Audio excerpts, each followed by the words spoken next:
After 90 minutes of sprinting, tackling, and tactical discipline, international football exacts a physical toll that leaves athletes completely emptied on the pitch. For decades, the global football landscape featured 211 nations fighting for a highly restricted allocation of tournament spots. The math was brutally simple. The vast majority of teams went home. The ultimate reward for surviving that multi-year attrition is the chance to lift this singular piece of gold. The upcoming cycle breaks that bottleneck. The tournament expands from 32 teams up to 48. UEFA now sends 16 teams, Africa guarantees 9, Asia receives 8, South America 6, North and Central America take 6, and Oceania secures a direct entry. The FIFA Council ratified this new allocation structure, permanently altering the global qualification map. Adding 16 nations to the field changes the math of the group stage. While more slots provide a larger margin for error during the long qualifying cycle, they also set the stage for a longer and more complex tournament bracket in the finals. A national team's mathematical probability of reaching the final tournament is strictly dictated by where they are located on the map. Even the defending champions are forced into a qualification structure that tests the absolute limits of their squad depth. South America's CONMEBOL region demands an exhausting 18-match round-robin cycle.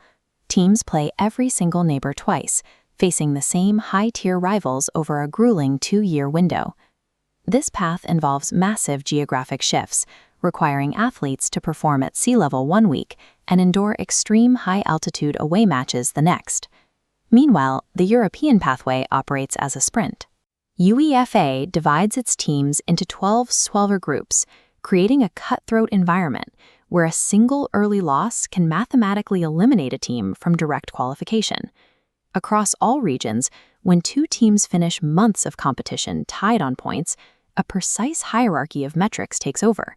Primary separators are statistical, total goal differential, then raw goals scored. If deadlocked, the math shifts to head-to-head records, then fair play conduct, where one yellow card could eliminate a country. Still tied, qualification is decided by random drawing of lots.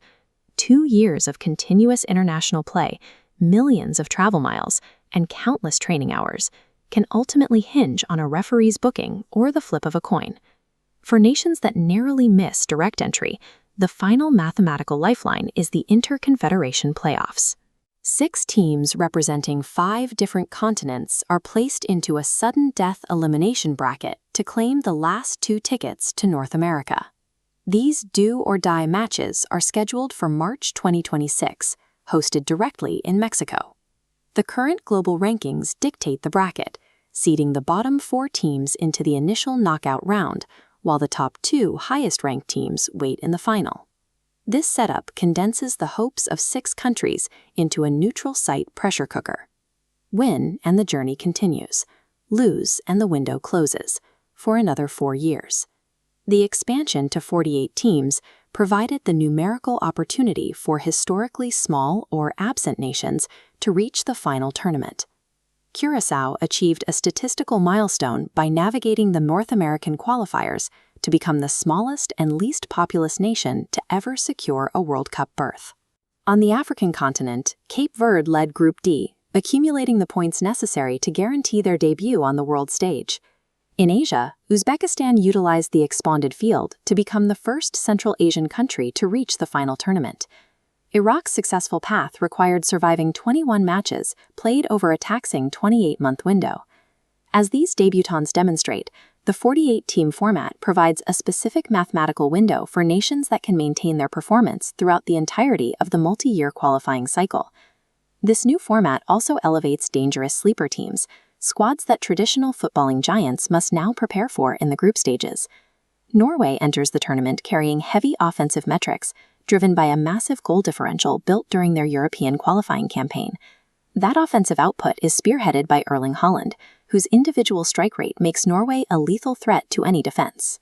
Senegal brings a different kind of momentum, carrying the tactical discipline of their recent African Cup of Nations championship straight into the World Cup gauntlet. All of this math converges in North America for an event of massive scale, 104 matches played across 48 competing nations. Looking at the sheer attrition required just to reach the starting line, Which nation do you think endured the most grueling qualification path, and which underdog has the numbers to shock the tournament?